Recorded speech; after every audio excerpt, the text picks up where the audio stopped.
أعوذ بالله من الشيطان الرجيم. بسم الله الرحمن الرحيم. إن الدين عند الله الإسلام ومن يبتغي غير الإسلام دينا فلن يقبل منه وهو في الآخرة من الخاسرين. وقال الله سبحانه وتعالى والذين جاهدوا فينا لنهدينهم سبلنا وإن الله لمع المحسنين والله يهدي إليه من ينيب.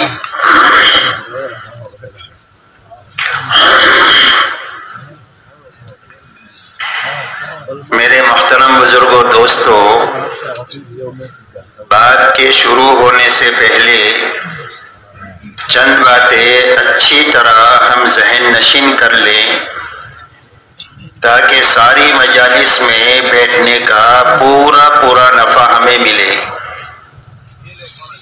سب سے پہلی بات تو یہ ہے کہ ہر ساتھی یہ نیت کرے کہ ہر مجلس میں شروع سے لے کر آخر تک رہیں گے تاکہ پوری بات سنیں، پوری بات سمجھیں۔ جب پوری بات سنیں گے اور پوری بات سمجھیں گے تو ہی عمل پورا کر سکیں گے، اور جب عمل پورا ہوگا تو اس کا نفع پورا ہوگا۔ ادھورے عمل پر کبھی کام کا پورا نفع نہیں ملتا۔ اس لیے ہر مجلس میں شروع سے لے کر آخر تک رہنا، اس لیے کہ ہر مجلس کا ایک رنگ ہے اور ہر مجلس سے ایک کام متعلق ہے۔ جب اجتماع پورا ہوگا تو ساری مجالس مل کر کام کی ایک مضبوط شکل ہماری ذہنوں میں اور ہماری زندگیوں میں قائم ہوگی، اور اس مضبوط شکل کو اپنانے کے نتیجے میں کام کا پورا نفع ہمیں بھی ملے گا اور ہمارے راستے سے عالم کو بھی ملے گا۔ اس لیے ہر مجلس میں شروع سے لے کر آخر تک رہنا۔ دوسری بات میرے دوستو یہ ہے کہ ہر مجلس میں پوری بات کو جاگ کر سننا، اس لیے کہ آنکھیں بند ہو گئی تو کان بند ہو گئے۔ مجلس میں ہونے کے باوجود بھی کوئی بات دل تک جائے گی نہیں، اور جب بات دل تک نہیں جائے گی تو زندگی کے رخ کو صحیح نہیں کرے گی۔ معلومات سے زندگی نہیں بنتی ہے، زندگی اس وقت پہ بنتی ہے جب بات کانوں کے راستے سے دل تک پہنچ جاتی ہے۔ اور اللہ نے دین کی بات میں بڑی طاقت رکھی ہے زندگیوں کی تبدیلی کی۔ کتابوں میں واقع آتا ہے کہ ڈکیتی کی حالت میں ایک گھر پر ڈکیتی کی کوشش ہو رہی ہے، اور گھر کے اندر سے آواز آئی قرآن پاک کے پڑھنے کی، أَلَمْ يَعْنِ لِلَّذِينَ آمَنُوا أَن تَخْشَعَ قُلُوبُهُمْ لِذِكْرِ اللَّهِ، کیا ایمان والوں کے لیے وقت آیا نہیں ہے کہ ان کے دل اللہ کے لیے ڈر جائیں؟ بس اس بات کا کانوں کے راستے سے دل تک کیا پہنچنا تھا کہ فوراً زبان سے نکلا آ گیا، اور اپنی ساری چوری چکاری کے سامان کو توڑ پھوڑ کر پورا مجمع بیت اللہ پہنچ کہ فوراً زبان سے نکلا آ گیا، اور اپنی ساری چوری چکاری کے سامان کو توڑ پھوڑ کر پورا مجمع بیت اللہ پہنچا، اور سچی پکی توبہ کر کے بہت بڑے اللہ والے بن کر دنیا سے گئے۔ یہ دین کی بات کا اثر ہے، لیکن اثر اس وقت میں ہوگا جب یہ دل تک پہنچے گی۔ تو دل تک بات کے پہنچنے کے لیے ضروری ہے کہ بات کو جاگ کر سننا۔ آنکھیں کھلی ہیں تو کان کھلے ہیں، آنکھیں بند ہوئی تو کان بند ہو گئی۔ اور جاگ کر سننے کا آسان راستہ یہ ہے کہ آنکھیں بند نہیں کرنا، نیچے نہیں دیکھنا، گھٹنوں میں ہاتھ نہیں ڈالنا، ٹیکا نہیں لگانا۔ یہ ساری سونے کی نیتیں ہوتی ہے۔ جب یہ کام آدمی کر لیتا ہے تو نیند آ ہی جاتی ہے۔ سونے کی نیت کر لیا تو نیند آ جائے گی۔ ان ساری چیزوں سے بچتے ہوئے بات کرنے والے کی طرف ہی دیکھتے رہنا۔ میں آپ کو دیکھ رہا ہوں، آپ مجھے دیکھیں۔ نہ نیچے دیکھے نہ آنکھیں بند کرے، اسی کے ساتھ میں پوری بات کو دھیان اور توجہ سے سنیں۔ اس لیے کہ جب دھیان اور توجہ اور ارادے سے بات سنیں گے تو اللہ تعالیٰ بات کے سننے کا حق ادا کرنے کے نتیجے میں عمل کی توفیق دیں گے۔ اس لیے دل بھی یہاں ہو، دل دماغ بھی یہاں ہو، اور جسم بھی یہاں ہو۔ جسم یہاں ہے، دل دماغ ادھر ادھر ہے، تو کانوں تک آواز آئے گی، ٹکرا کر واپس چلی جائے گی، اور جسم کے ساتھ دل دماغ یہاں ہے تو کانوں کے راستے سے بات دل تک پہنچ جائے گی۔ اس لیے دھیان سے، توجہ سے، ارادے سے بات کو سننا، عمل کی نیت سے سننا، کہ جو بات سنی جائے گی ساری مجالس میں ان باتوں پر پوری طریقے سے عمل کرنے کی کوشش کریں گے۔ اس لیے کہ اللہ کی طرف سے جو داد و دہش کا نظام ہے وہ آدمی کی نیت ہے۔ اللہ کی طرف سے دو قاعدے کلیہ ہے، وَإِنَّمَا لِكُلِّ امْرِئٍ مَّا نَوَىٰ وَلَيْسَ لِلْإِنسَانِ إِلَّا مَا سَعَىٰ۔ فرمایا ہر آدمی کو اس کی کوشش کا صلہ اور بدلہ ملے گا۔ وَأَنَّ سَعْيَهُ سَوْفَ يُرَىٰ، ہر آدمی کی کوشش دیکھی جائے گی، کوشش صحیح ہے یا غلط ہے، تو ایک تو کوشش پر ملے گا، یہ قاعدہ کلیہ ہے۔ دوسرا قاعدہ کلیہ ہے وَإِنَّمَا لِكُلِّ امْرِئٍ مَّا نَوَىٰ، ہر آدمی کو وہ چیز ملے گی جس کی اس نے نیت کیا۔ اگر آپ نے عمل کی نیت کیا ہے تو اللہ عمل کی توفیق دیں گے، جی چاہے تو بھی نہ چاہے تو بھی، حالات سازگار ہو نہ سازگار ہو، ماحول مناسب ہو نہ مناسب ہو، ہر حال میں اللہ عمل کی توفیق دیں گے عمل کی نیت کرنے کی وجہ سے۔ اس لیے بات کو عمل کی نیت سے سننا، عمل کی نیت سے بات کے سننے کا نفع یہ ہے کہ وہ بات محفوظ ہو جائے گی، ضائع نہیں ہوگی، اور عمل کے وقت میں یاد آئے گی۔ کچھ باتیں وہ ہوتی ہے جو ابھی اس مجلس سے متعلق ہوتی ہے تو ابھی عمل میں آ جائے گی، کچھ باتیں وہ ہیں کہ جو زندگی میں دوسری جگہ پر سے متعلق ہے، کہ کاروبار سے متعلق ہے، تو جب آپ کاروبار میں بیٹھو گے تو بات آپ کو یاد آئے گی کہ اس کاروبار میں مجھے یہ کرنا ہے، ہم نے یہ بات فلانی جگہ سنی تھی، تو عمل کا نفع یہ ہوگا کہ بات ضائع نہیں ہوگی، بات محفوظ ہو جائے گی۔ جیسے ایک آدمی کا مہمان آیا تو میزبان نے اپنے باورچی سے کہا کہ میرا یہ خاص دوست ہے، اس کے لیے 10 قسم کے کھانے تم کو تیار کرنے ہیں، اور اس نے 10 قسم کے کھانے گنائے۔ اگر پاس میں بیٹھے والے آدمی سے پوچھے کہ میں نے کیا پکانے کے لیے کہا تو وہ نہیں بتا سکے گا، لیکن باورچی بتا دے گا کہ آپ نے یہ بنانے کے لیے کہا، اس لیے کہ باورچی نے جو بات سنی ہے وہ پکانے کی نیت سے سنی ہے، تو بات اس کے پاس محفوظ ہو گئی۔ تو عمل کی نیت سے سننے کی وجہ سے پورے اجتماع میں جتنی باتیں ہمارے دل دماغ پر پہنچے گی وہ محفوظ ہوتی چلی جائے گی، اور زندگی میں وقت پر عمل کے راستے سے نکھار لاتی چلی جائے گی۔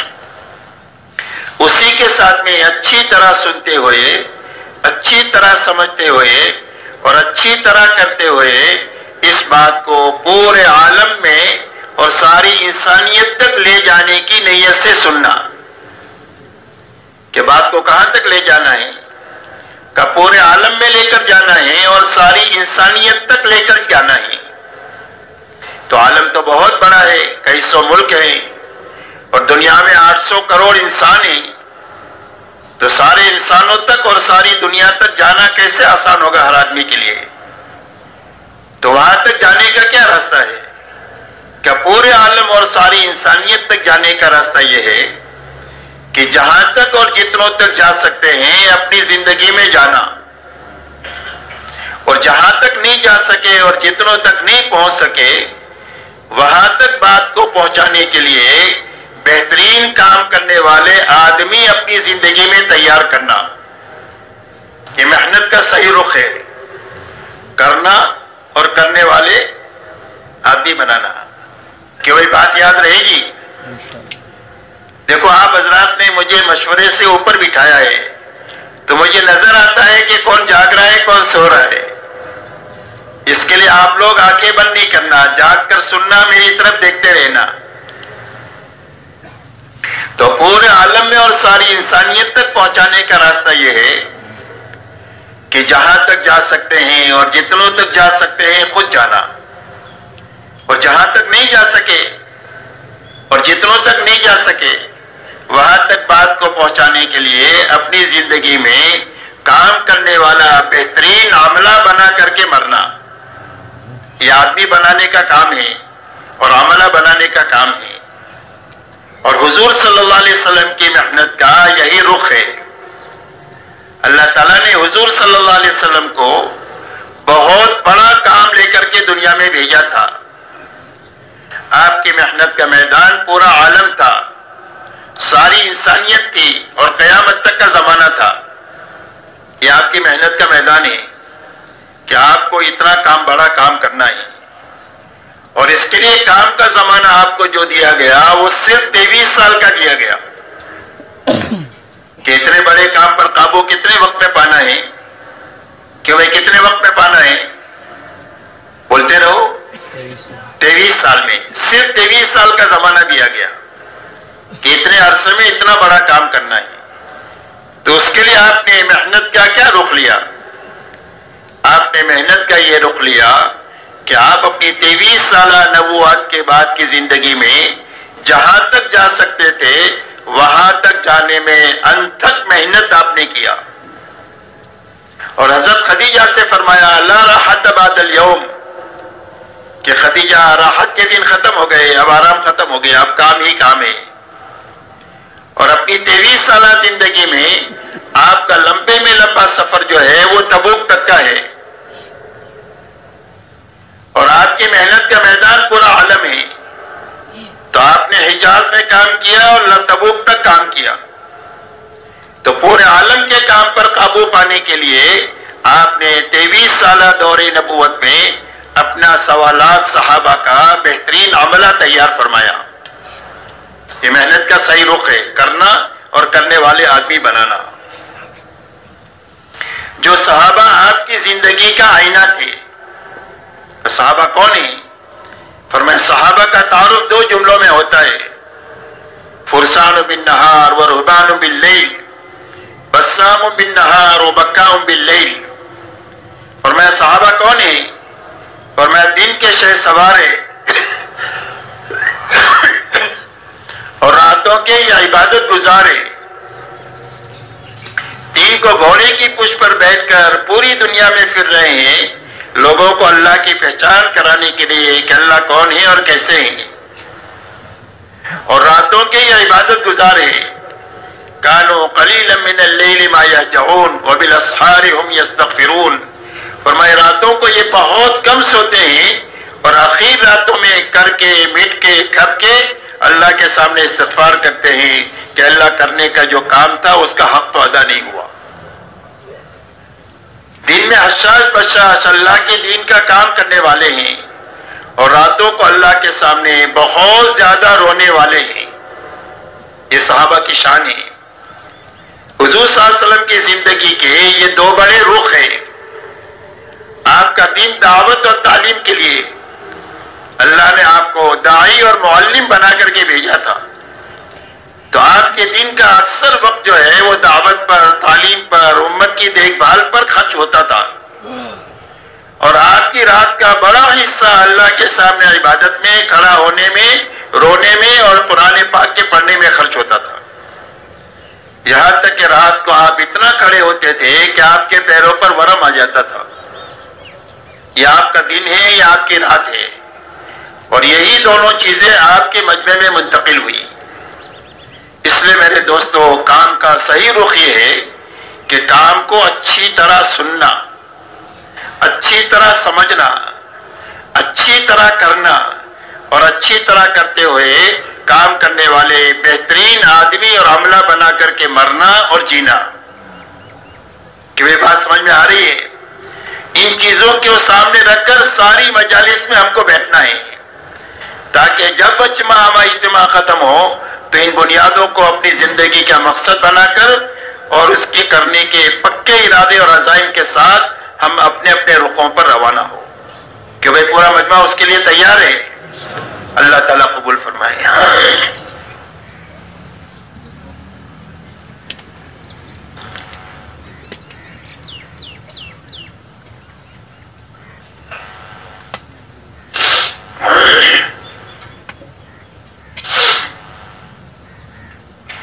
میرے محترم بزرگوں دوستو، سمجھنے کی بات یہ ہے کہ ہماری تمام تر محنت اپنی زندگی میں اور پوری امت میں پورا دین لانے کی محنت ہے. اس لیے کہ محنت کسی مقصد کے لیے ہوتی ہے. تجارت جو ہے یہ کمائی کے لیے ہوتی ہے، تجارت کے لیے نہیں ہوتی. زراعت جو ہے وہ اناج کے لیے ہوتی ہے، غذا کے لیے ہوتی ہے، کھیتی کے لیے نہیں ہوتی. ملازمت تنخواہ کے لیے ہوتی ہے، ملازمت کے لیے نہیں ہوتی.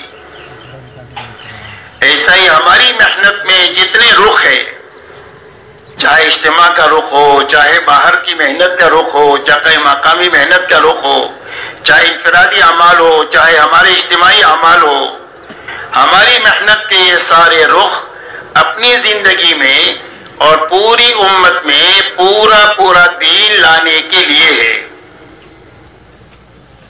اس لیے کہ اللہ کی طرف سے جتنے وعدے ہیں کامیابی کے، وہ دین پر ہے، دنیا اور آخرت کے. کہ دنیا بھی جو بنے گی وہ دین کے راستے سے بنے گی، اور آخرت جو بنے گی وہ بھی دین ہی کے راستے سے بنے گی.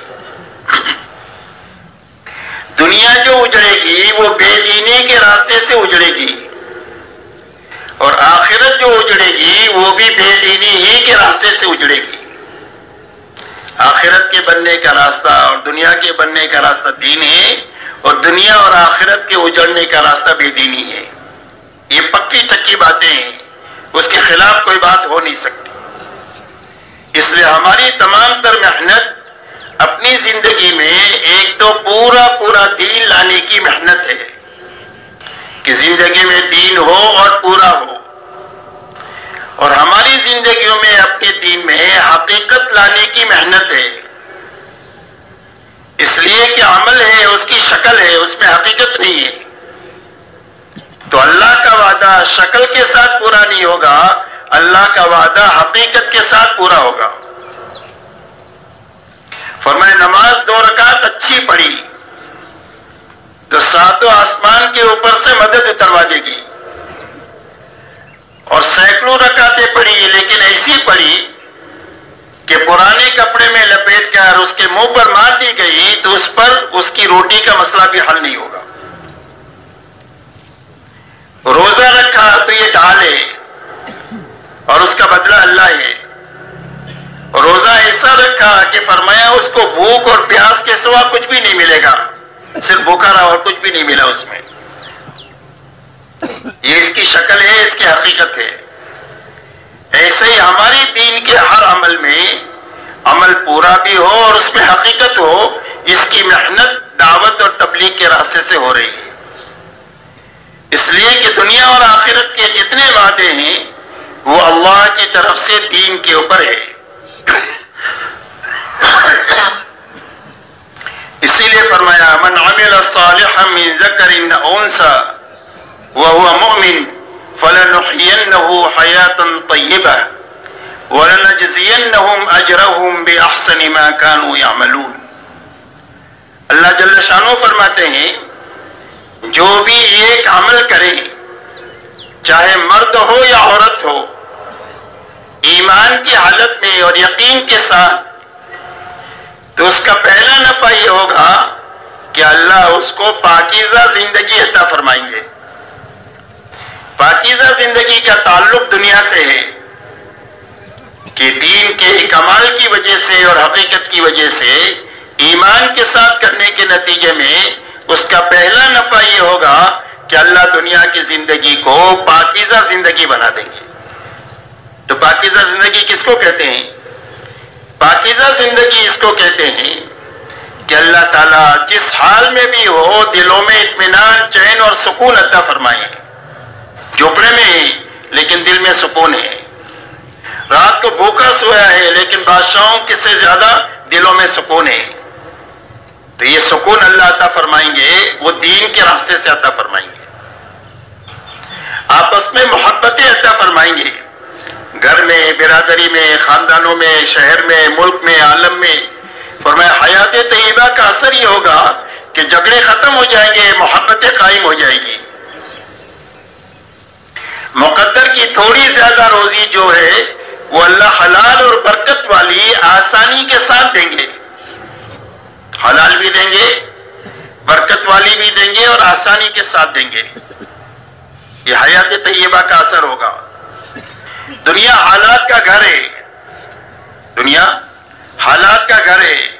کبھی خوشی ہے، کبھی غمی ہے، کبھی بیماری ہے، کبھی تندرستی ہے، کبھی مالداری ہے، کبھی غریبی ہے، کبھی امن ہے، کبھی خوف ہے.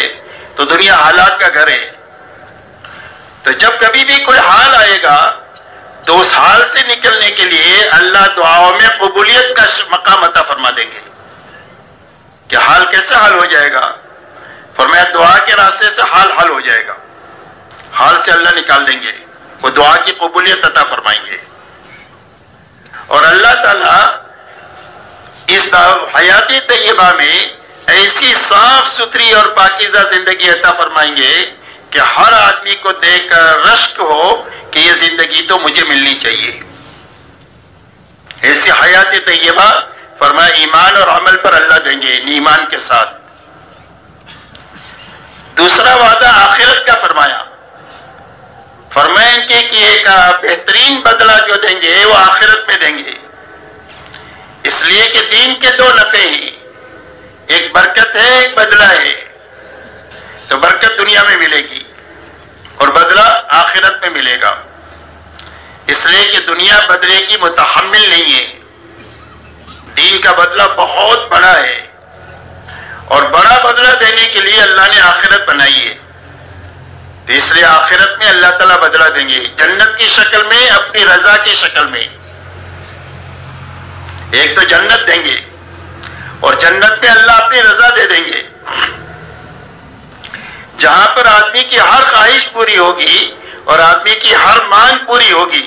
مختصر الفاظ میں سمجھے، وَلَكُمْ فِيهَا مَا تَشْتَهِي أَنفُسُكُمْ وَلَكُمْ فِيهَا مَا تَدَّعُونَ. تمہارے لیے جنت میں وہ ہے جو تمہارا جی چاہے، ہر چاہت پوری ہو جائے گی اور جو مانگو گے وہ مانگ پوری ہو جائے گی. تو ایسی کامیابی جنت کی شکل میں اللہ دیں گے آخرت میں، دین پر اور پورے دین پر. اور آخر میں اللہ رضا دیں گے جنت کی نعمت دینے کے بعد، اور فرما دیں گے کہ میرے بندو میں تم سے راضی ہو گیا ہوں، اب کبھی تم سے ناراض نہیں ہوں گا. اب اللہ کی رضا کی وجہ سے یہ کھٹکا ختم ہو جائے گا کہ کبھی ناراض ہو کر اللہ جنت سے نکال نہ دے. اس لیے کہ اللہ جب کسی سے ایک مرتبہ راضی ہو جاتے ہیں تو پھر کبھی اس سے ناراض نہیں ہوتے ہیں. تو یہ بڑی بڑی نعمتیں جو ملے گی وہ آخرت میں دین کے راستے سے ملے گی. اس لیے اللہ تعالیٰ کی طرف سے جتنے وعدے دنیا اور آخرت کی بھلائی کے ہیں وہ دین پر ہے. اسی لیے فرمایا ان الذین آمنوا وعملوا الصالحات سيجعل لهم الرحمن ودا. فرمایا جو ایمان لائے اور نیک عمل کیے اس کا اثر دنیا میں کیا ہوگا؟ فرمایا اللہ ان کے لیے محبتیں دنیا میں پیدا کر دیں گے کہ اپنے اور پرائے سارے ان سے محبت کریں گے، کوئی ان سے نفرت نہیں کر سکتا.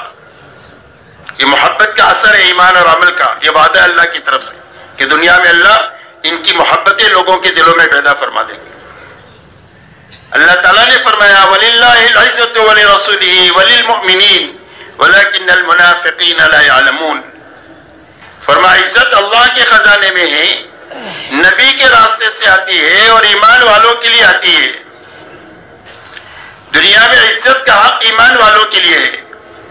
ایمان والوں کو ایمان کی بنیاد پر اللہ عزت دیں گے. لا تہنوا ولا تحزنوا وانتم الاعلون ان کنتم مؤمنین. فرمایا گھبرانے کی اور غم کرنے کی بات نہیں ہے، دنیا میں سربلندی تمہارا ہی حق ہے اگر تم مومن ہوئے. ایمان پر اللہ دنیا میں سربلندی کا مقام عطا فرمائیں گے. اللہ اپنی مدد ساتھ فرمائیں گے دنیا میں بھی اور آخرت میں بھی. اِنَّا لَنَنْصُرُ رُسُلَنَا وَالَّذِينَ آمَنُوا فِي الْحَيَاةِ الدُّنْيَا وَيَوْمَ يَقُومُ الْأَشْهَادُ. اللہ فرماتے ہیں ہم اپنے نبیوں کی مدد کرتے رہیں گے اور ایمان والوں کی مدد کرتے رہیں گے دنیا کی زندگی میں بھی اور قیامت کے دن بھی ہماری مدد ان کے ساتھ چلے گی. وعد اللہ الذین آمنوا منکم وعملوا الصالحات لیستخلفنہم فی الارض الی آخر الآیہ. اللہ جل شانہ فرماتے ہیں اللہ وعدہ کرتے ہیں ایمان والوں سے اور نیک عمل کرنے والوں سے کہ ان کو دنیا کے سیاہ اور سفید کا مالک بنائیں گے. ان کے ہاتھوں دنیا میں حق کو زندہ کریں گے اور حق کے زندہ کرنے کی وہ محنت ان کے ہاتھوں سے لیں گے جو اللہ نبیوں سے لیتے ہیں. فرمایا وہ محنت ہم ان سے لیں گے اور جیسے پہلے لوگوں سے کام لیا ان سے کام لیں گے اور ان کے لیے جس دین کو پسند کیا ہے اس کی کمزوری کو ختم کر کے اس کو قوت عطا فرما دیں گے کہ دین کا راج ان کی انفرادی زندگیوں پر بھی ہوگا, ان کی اجتماعی زندگیوں میں بھی دین کا راج ہوگا, ان کی سیاسی زندگیوں پر بھی دین کا راج ہوگا اور ان کی معاشرتی زندگیوں پر بھی دین کا راج ہوگا. دین کو ایسی قوت عطا فرمائیں گے کہ ہر شعبے پر دین کی چلے گی اور ہر شعبہ اس کی ماتحتی میں چلے گا. اور فرمایا کہ ان کے خوف و ہراس کو ہم عمل سے بدل دیں گے. ایمان والا خوف کے ساتھ نہیں جی سکتا, فرمایا ہم ان کے خوف اور ہراس کو عمل سے بدل دیں گے. اسی لیے فرمایا الذین آمنوا ولم یلبسوا ایمانہم بظلم فاولئک لهم الامن. فرمایا جو ایمان لائے اور اپنے ایمان میں شرک کی ملاوٹ نہیں کیا, ظلم کی ملاوٹ نہیں کیا, تو فرمایا امن ان کا حق ہے, دنیا میں امن کے ساتھ رہیں گے, یہ کبھی خوف اور ہراس کے ساتھ نہیں رہ سکتے. اس لیے کہ دنیا میں امن ایمان کے راستے میں آئے گا اور دنیا میں سلامتی اسلام کے راستے سے آئے گی. یہ میرے دوستو اللہ کی طرف سے ہر عمل پر وعدہ ہے, ہر عمل کا وعدہ, دنیا کا وعدہ بھی آخرت کا وعدہ بھی. کہ ایک مرتبہ آدمی نے ذکر کیا اللہ کا, تو ذکر کا کیا نفع ہے؟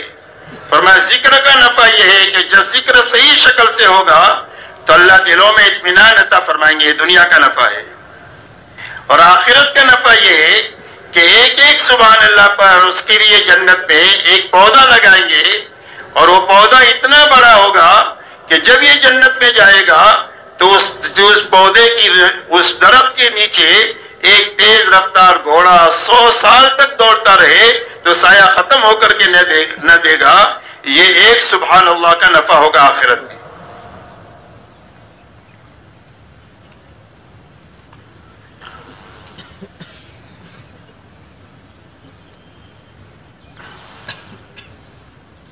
ایک آدمی نے زکات پوری نکالی تو فرمایا اس کا کیا نفع ہوگا؟ فرمایا اللہ اس کا کئی گنا دنیا میں دیں گے اور آخرت میں بھی حساب دیں گے. لیکن دنیا میں کیا نفع ہوگا؟ فرمایا اس کا مال محفوظ ہو جائے گا, کوئی چور چوری نہیں کر سکتا, کوئی ڈاکو ڈکیتی نہیں ڈال سکتا اور کوئی پانی ہلاک نہیں کر سکتا, کوئی بجلی اس کے مال کو جلا نہیں سکتی. مال محفوظ ہو گیا زکات کے دینے کی وجہ سے. اور فرمایا اس کا مال روز بڑھے گا زکات کی وجہ سے, مال کی زکات دینے کی وجہ سے روز مال بڑھے گا. فرمایا مال کے بڑھانے کا گر وہ لوگ جانتے ہیں جو ایک ایک پائی کا حساب دیتے ہیں زکات کا. اس لیے میرے دوستو دین کا نفع دنیا کا بھی ہے آخرت کا بھی ہے.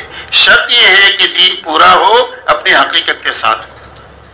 ایسی جس طرح اللہ کی طرف سے وعدے ہیں ایسا ہی بے دینی پر وعیدے ہیں کہ اگر زندگی میں دین نہیں آیا تو بے دینی کی نحوست دنیا میں ہوگی اور اس کا وبال آخرت میں ہوگا. اسی لیے فرمایا وَمَنْ أَعْرَضَ عَنْ ذِكْرِي فَإِنَّ لَهُ مَعِيشَةً ضَنكًا وَنَحْشُرُهُ يَوْمَ الْقِيَامَةِ أَعْمَى قَالَ رَبِّ لِمَ حَشَرْتَنِي أَعْمَى وَقَدْ كُنْتُ بَصِيرًا قَالَ كَذَلِكَ أَتَتْكَ آيَاتُنَا فَنَسِيتَهَا وَكَذَلِكَ الْيَوْمَ تُنسَى.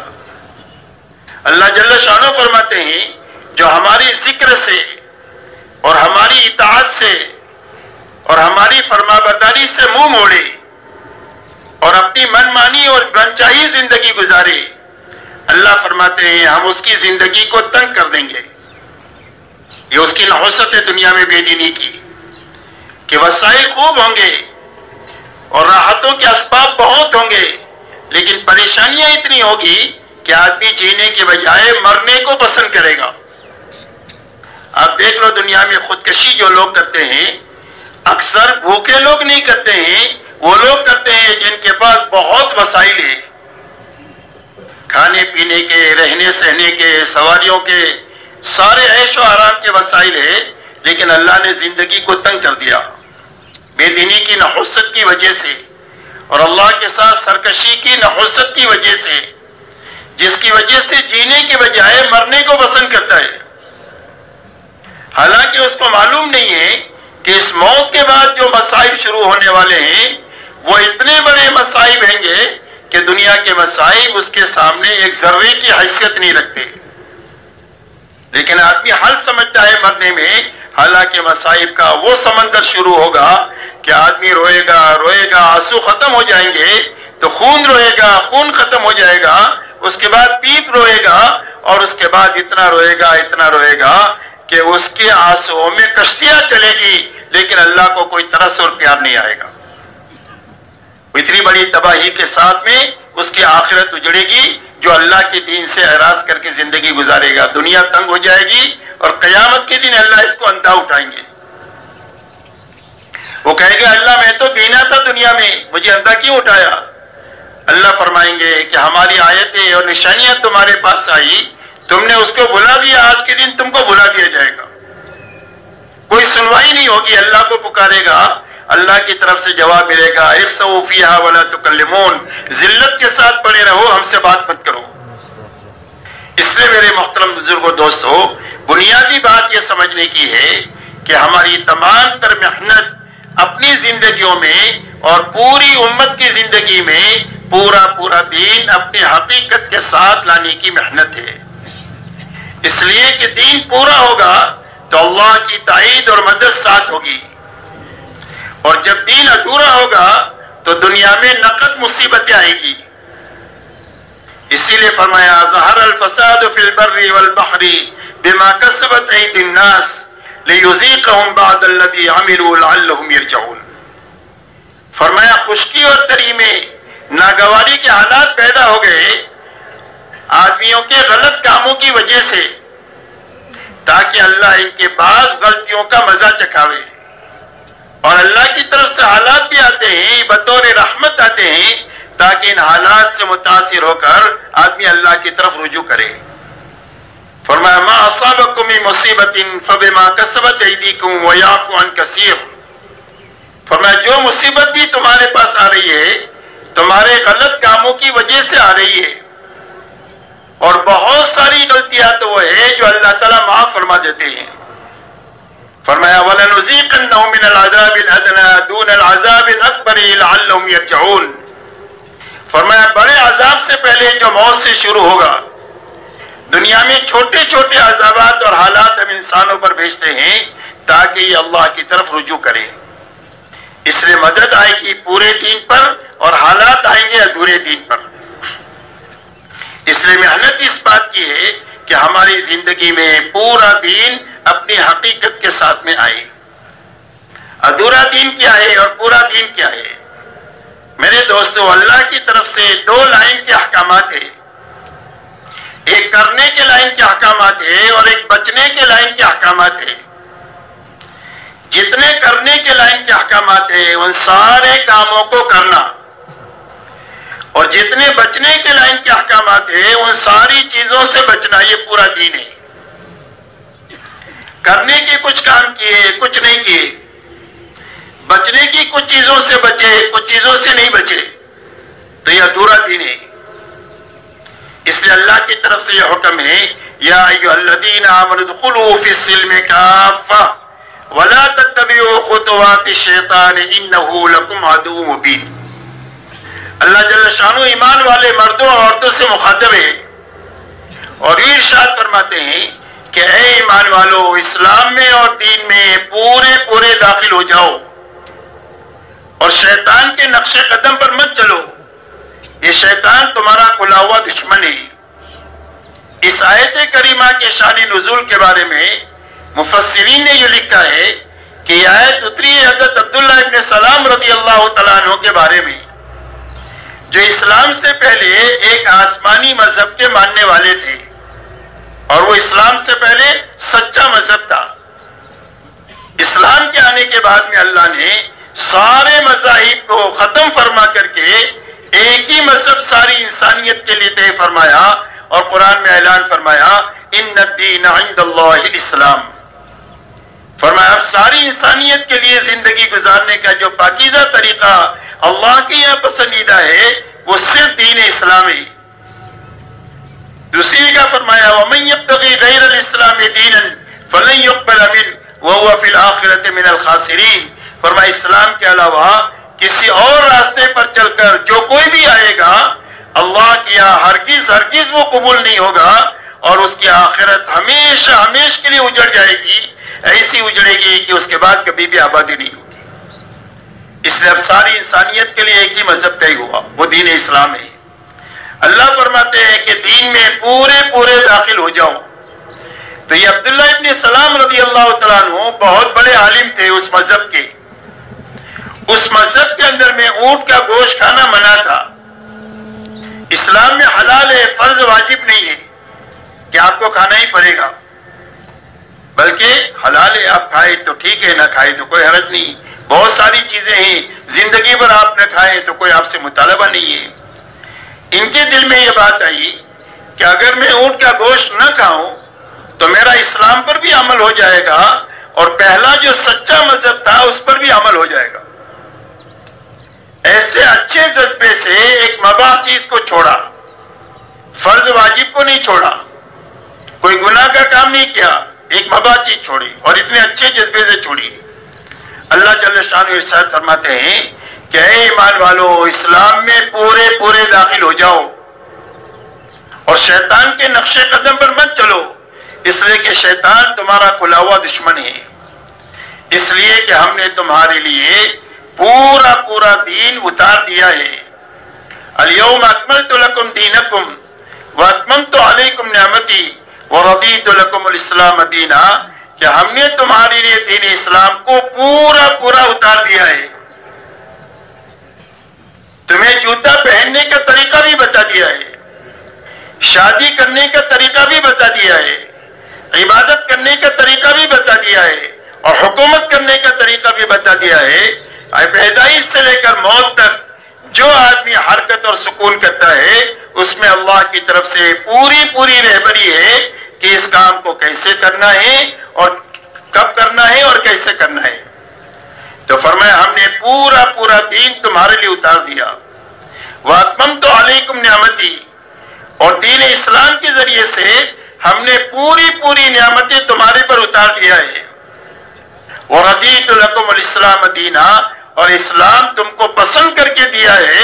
اب اسلام کے آنے کے بعد کسی اور مذہب کی طرف، کسی اور طور طریقوں کی طرف، کسی اور تہذیب اور تمدن کی طرف للچائی ہوئی نگاہوں سے دیکھنا اللہ اس کو برداشت نہیں کریں گے، اس لیے کہ جو جس قوم کے ساتھ مشابہت کرے گا قیامت کے دن اس کے ساتھ اٹھایا جائے گا۔ من تشبہ بقوم فہو منہم، جس قوم سے مشابہت اختیار کرے گا اس کے ساتھ اٹھایا جائے گا۔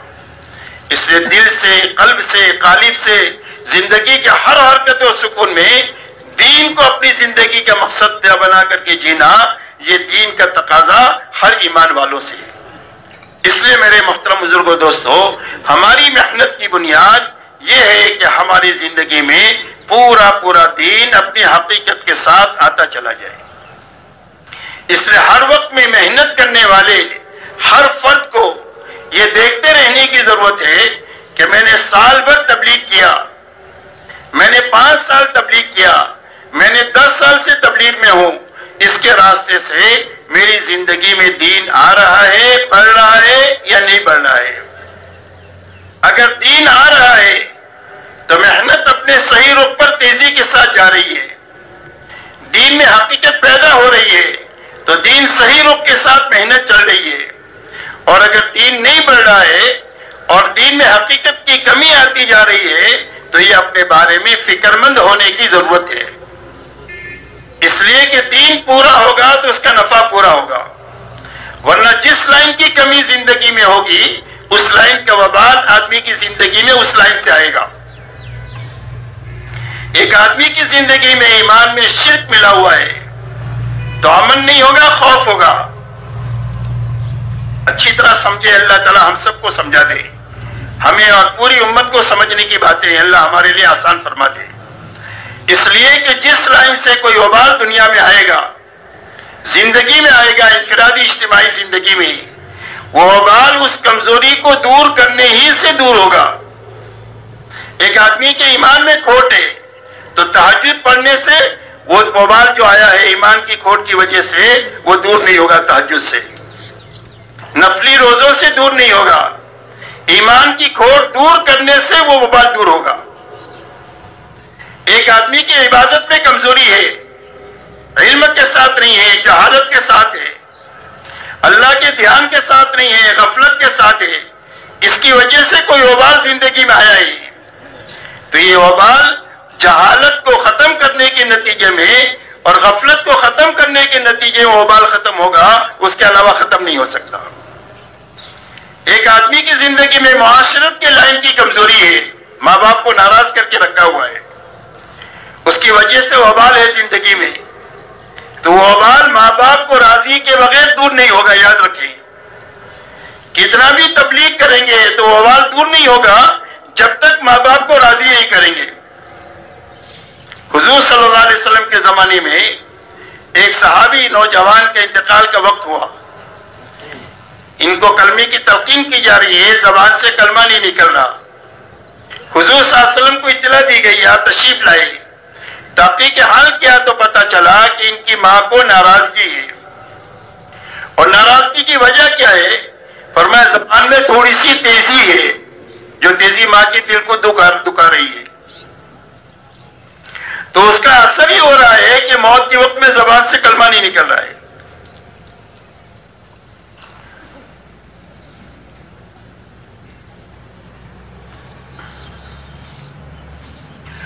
تو اس لائن کا کوئی وبال ہے زندگی میں، تو وہ وبال معاشرت کے لائن کا جو بگاڑ ہے اس کے دور کرنے ہی سے وبال ختم ہوگا، دوسرے راستے سے ختم نہیں ہوگا۔ ایک آدمی کے زندگی میں معاملات کی بگاڑ کی وجہ سے کوئی وبال ہے تو وبال معاملات کو صحیح کرنے ہی سے وبال دور ہوگا۔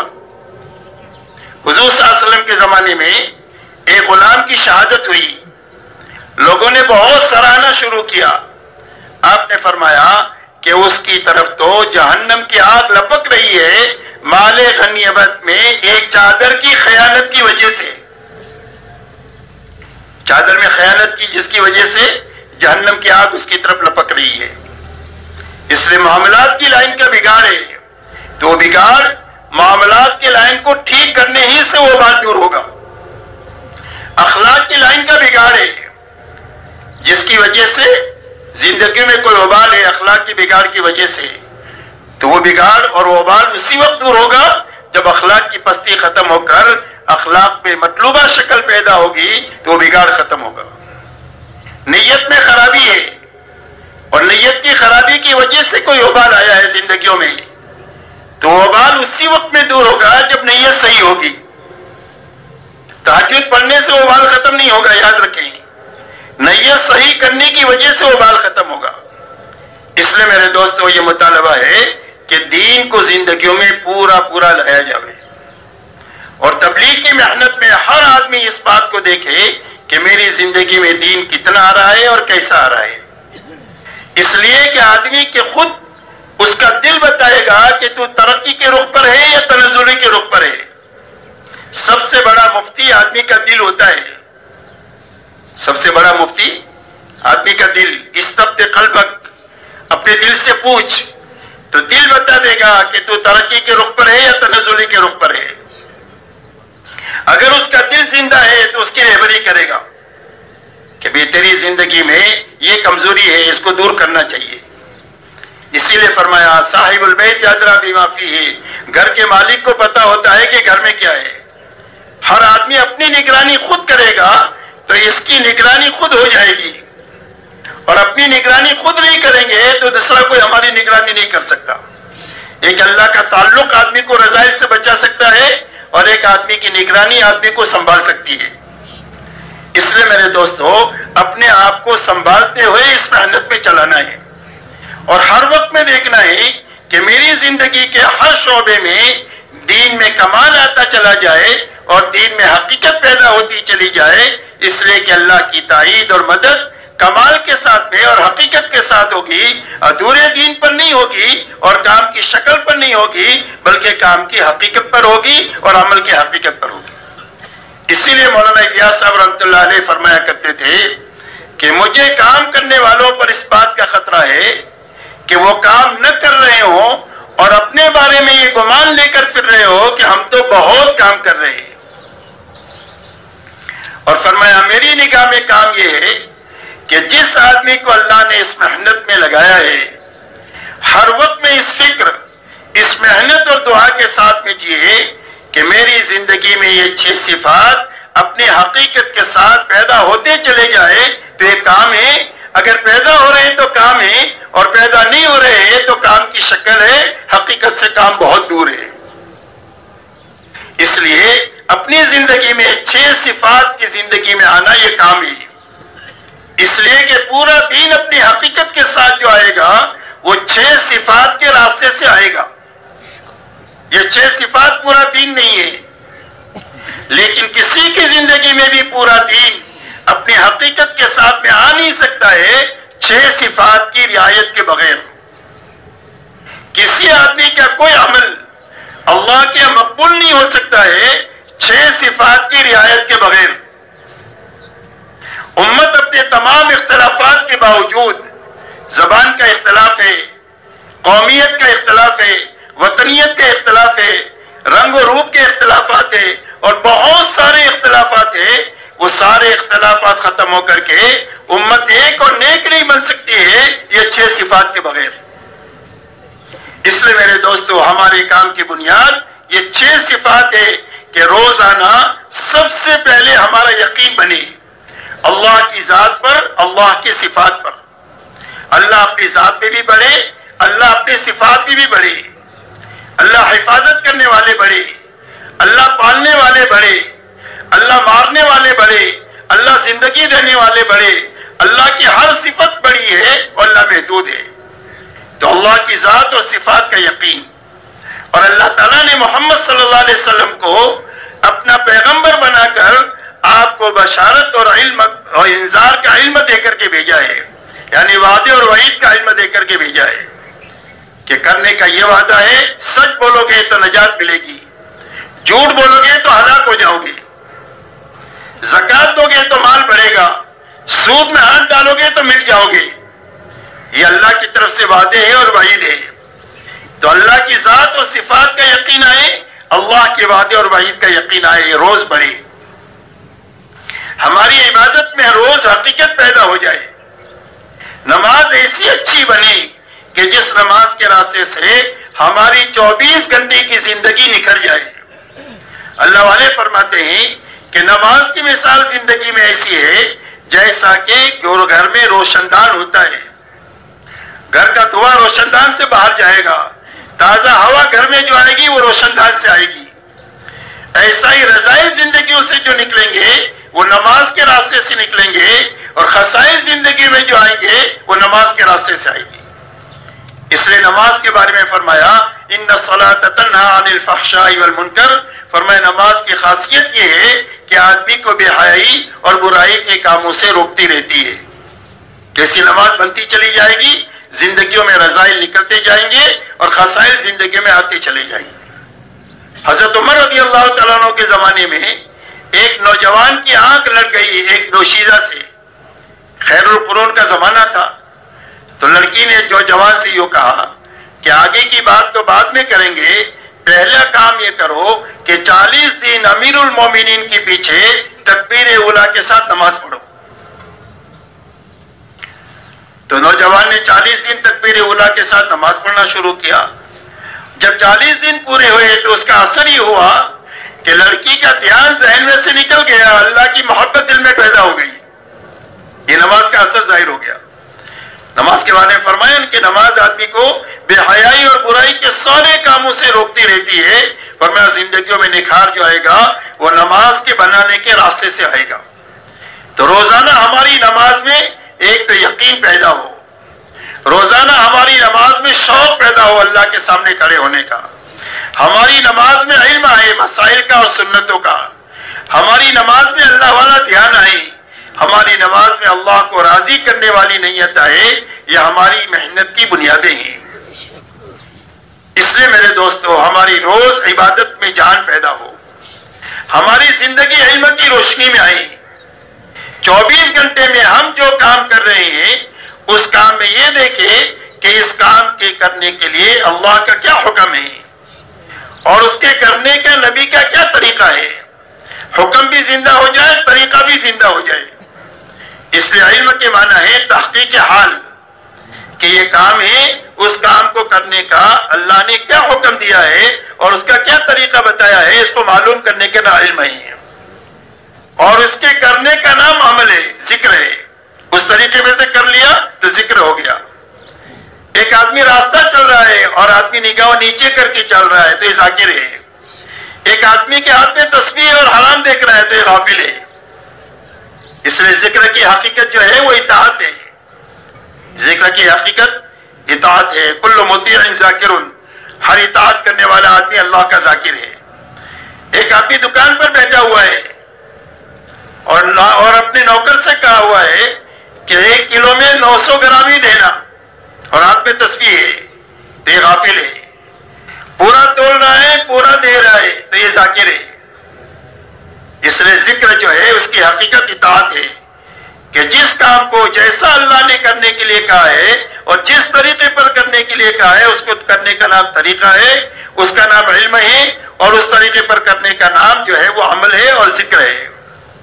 اس لیے ہماری 24 گھنٹے کی زندگی علم اور ذکر کے ساتھ میں گزرے۔ مولانا الیاس صاحب رحمۃ اللہ علیہ فرماتے تھے کہ ہماری اس محنت میں 2 پہیے ہیں، ایک علم ہے اور ایک ذکر ہے۔ علم اور ذکر کے بغیر اگر یہ تبلیغ چل رہی ہے تو یہ تبلیغ اپنی منزل تک نہیں پہنچے گی، اس لیے کہ جہالت کے ساتھ تو آدمی اللہ کو پہچان ہی نہیں سکتا ہے۔ بے علم نتوا خدا را شناخت، بغیر علم کے اللہ کو پہچانا نہیں جا سکتا، اور غفلت کے ساتھ میں اللہ کو یاد نہیں کیا جا سکتا ہے۔ اس لیے میرے دوستو علم اور ذکر میں ترقی ہو، 24 گھنٹے کی ہماری زندگی کی ہر حرکت اور سکون میں اللہ کا حکم زندہ ہونا چاہیے اور نبی کا طریقہ اور سنت زندہ ہونی چاہیے، اور زندگی ہماری اطاعت پر آنی چاہیے۔ روز ہر مسلمان سے محبت پیدا ہونی چاہیے، بڑھنی چاہیے۔ فرمایا تم مومن نہیں بن سکتے جب تک، تم جنت میں داخل نہیں ہو سکتے جب تک تم مومن نہ بنو، اور تمہارا ایمان کامل نہیں ہو سکتا ہے جب تک تم آپس میں محبت نہ کرو۔ اور فرمایا یہ راستہ نہ بتاؤں جس سے محبت پیدا ہو، فرمایا سلام کو خوب پھیلاؤ، کہ جاننے والا ہو نہ جاننے والا ہو ہر ایک کو سلام کرو، سلام کے راستے سے آپس میں محبتیں پیدا ہو جائے گی۔ گھر میں داخل ہو تو سلام کرو، کوئی ایمان والا ملے تو اس سے سلام کرو، فرمایا سلام کرنے والے کی وجہ سے آپس میں محبتیں پیدا ہوگی، سلام کرنے والے کو بھی ثواب ملے گا اور جواب دینے والے کو بھی جواب ملے گا، سلام کا ثواب ملے گا۔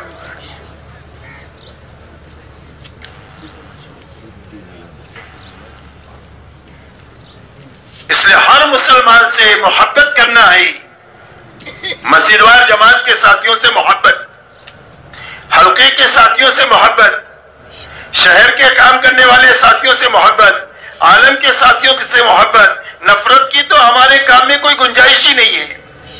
مولانا الیاس صاحب رحمۃ اللہ علیہ فرماتے تھے، مولانا سعید خان صاحب رحمۃ اللہ علیہ فرماتے تھے کہ یہ مسجد وار جماعت کا کام اور دعوت کا کام تو محبتیں بانٹنے کا کام ہے۔ جب ہمارے اندر میں محبتیں ہوگی تو دنیا میں محبتیں پھیلے گی۔ اس لیے گنہگار سے گنہگار مسلمان سے محبت کرنا آ جائے۔ ایک آدمی شرابی ہے، کبابی ہے، گناہوں میں لت پت ہے، لیکن اس کے دل میں ایمان ہے، تو گناہوں سے نفرت کریں گے، ایمان والے سے محبت کریں گے۔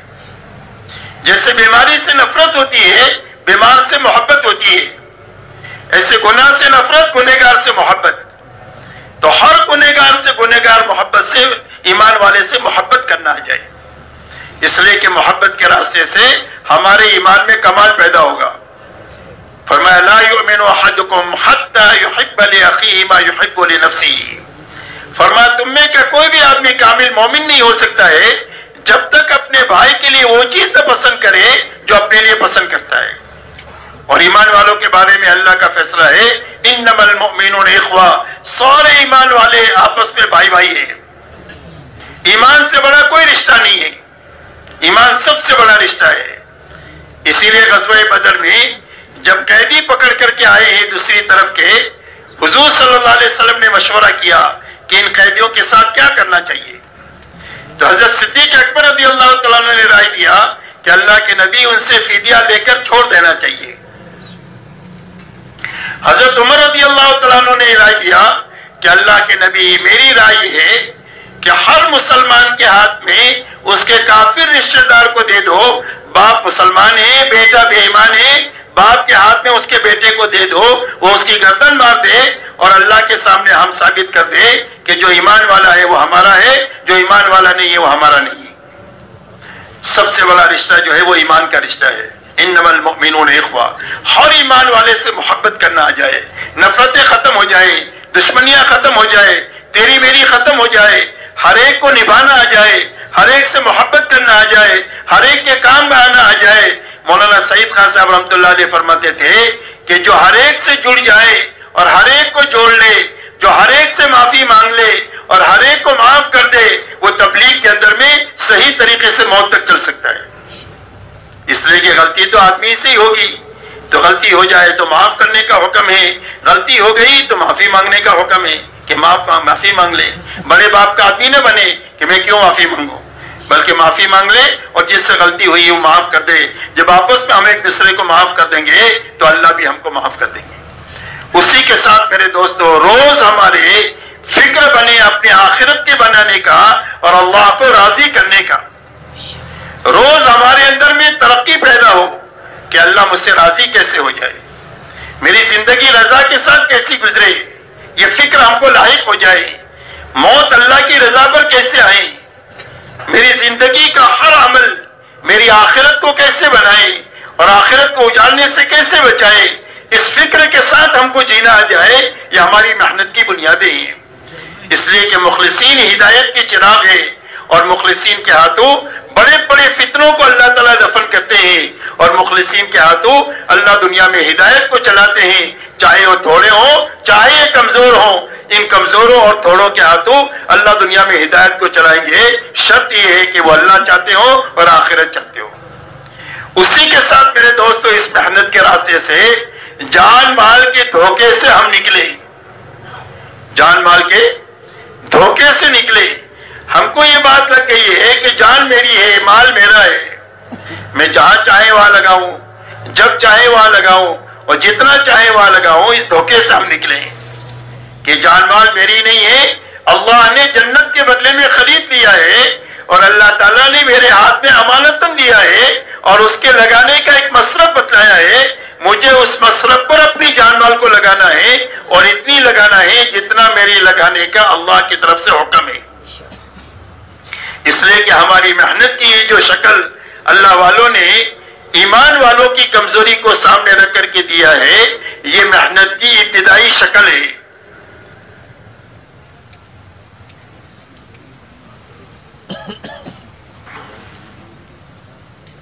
یہ محنت کی ابتدائی شکل ہے. سال ہے، 4 مہینہ ہے، چلہ ہے، ہر سال 4 مہینہ ہے، مقامی اعمال ہے. یہ محنت کی ابتدائی شکل ہے. جیسے قرآن پڑھنے کے لیے الف با تا پڑھنا ہوتا ہے، ڈاکٹر انجینئر بننے کے لیے ABCD پڑھنا ہوتا ہے، ایسی محنت کی ایک شکل اللہ کے علم میں طے ہے اور پسندیدہ ہے. وہاں تک پہنچنے کے لیے ایک محنت کی ایک ترتیب ہے کہ جس کو صحیح طریقے سے کرنے کی وجہ سے آگے کی استعداد پیدا ہوتی چلی جائے اور وہ چیز زندگی میں قائم ہو جائے جو اللہ کے یہاں پسندیدہ ہے. اسی لیے مولانا الیاس صاحب رحمۃ اللہ علیہ سے پوچھا گیا کہ آپ اس محنت سے کیا چاہتے ہیں؟ فرمایا میں اس محنت سے یہ چاہتا ہوں کہ امت اس محنت کو کرتے کرتے دین کی اس سطح تک پہنچ جائے اور محنت کی اس سطح تک پہنچ جائے جس سطح پر اور جس محنت کی بنیادوں پر اللہ کے نبی صلی اللہ علیہ وسلم امت کو چھوڑ کر گئے تھے۔ یہ ہماری منزل ہے۔ ہماری منزل چلہ چار مہینہ سال نہیں ہے، ہماری منزل صحابہ ہے۔ ہم اس محنت کے ذریعے سے اس زندگی تک پہنچنا چاہتے ہیں جس زندگی پر اللہ کے نبی صلی اللہ علیہ وسلم اپنے صحابہ کو چھوڑ کر کے گئے تھے، اس لیے کہ قیامت تک حق کا معیار حضور صلی اللہ علیہ وسلم اور صحابہ کی زندگی ہے، اور اللہ کی رضا آپ کی اور آپ کے صحابہ کی زندگیوں کے ساتھ ہے۔ اسی لیے صحابہ کے ساتھ ہے رضی اللہ عنہ ورضوا عنہ۔ صحابہ کون ہیں؟ فرمایا صحابہ وہ ہے کہ جن سے اللہ راضی ہو گئے اور وہ اللہ سے راضی ہو گئے، تو ان کی زندگی اللہ کی پسندیدہ زندگی ہے، اور جو ان کے پیچھے پیچھے چلے گا اللہ ان سے بھی راضی ہو جائے گا۔ اسی لیے فرمایا والسابقون الاولون من المہاجرین والانصار والذین اتبعوهم باحسان رضی اللہ عنہ ورضوا عنہ۔ فرمایا سابقین اولین مہاجرین اور انصار میں کے اور جو ان کے پیچھے پیچھے اخلاص کے ساتھ میں چلے، فرمایا اللہ ان سے بھی راضی ہو گیا اور پیچھے چلنے والوں سے بھی اللہ راضی ہو گیا۔ اس لیے میرے دوستو ہماری منزل صحابہ ہے، اپنی منزل صحابہ کو بنا کر کے چلنا ہے۔ یہ معنی نہیں ہے کہ ہم صحابی بن جائیں گے، کوئی صحابی نہیں بن سکتا، لیکن ہاں جو بنیادیں صحابہ میں تھی وہ بنیادیں قیامت تک امت میں زندہ ہو سکتی ہے، اور جب وہ بنیادیں امت کے ایک معتدی مجمع میں زندہ ہوگی اللہ اس مجمع سے وہ کام لیں گے جو کام اللہ نے صحابہ سے لیا۔ اگر یہ کمزور ہوں گے تو اللہ اپنی قوت ان کے ساتھ ملا کر ان کو قوی بنا دیں گے، اور اگر یہ تھوڑے ہوں گے تو اللہ اپنے لشکروں کو ان کے ساتھ ملا کر کے ان کو زیادہ کر دیں گے، اور اللہ ان سے کام لے لیں گے، اور دنیا کی کوئی بھی طاقت اللہ کے ارادے کے بیچ میں حائل نہیں ہو سکتی ہے۔ شرط یہ ہے کہ بنیادیں زندہ ہو جائے جن بنیادوں پر حضور صلی اللہ علیہ وسلم امت کو چھوڑ کر گئے تھے۔ تو آپ امت کو کن بنیادوں پر چھوڑ کر گئے؟ آپ امت کو دو بنیادوں پر چھوڑ کر گئے۔ ایک تو ہر فرد امت میں پورا دین اپنی حقیقت کے ساتھ پایا جاتا تھا، جو قرآن میں تھا وہ ان کی زندگیوں میں تھا، اس لیے وہ اللہ کی چلتی پھرتی اللہ کی کتاب تھے زمین پر۔ کانو کتاب اللہ یمشون علی الارض، زمین پر اللہ کی چلتی پھرتی کتاب تھے، جو کرنے کے لائن کے احکامات ہیں سارے ان کی زندگیوں میں ہیں، بچنے کے لائن کے جتنے احکامات ہیں ان ساری چیزوں سے زندگیاں بچی ہوئی ہے۔ جو صفات اللہ کو پسند ہے ان سارے صفات سے ان کی زندگیاں متصف ہے، تقوی سے، توکل سے، صبر سے، شکر سے، احسان سے، انابت سے، تواضع سے، تحمل سے، برداشت سے، ان ساری صفات سے متصف ہے۔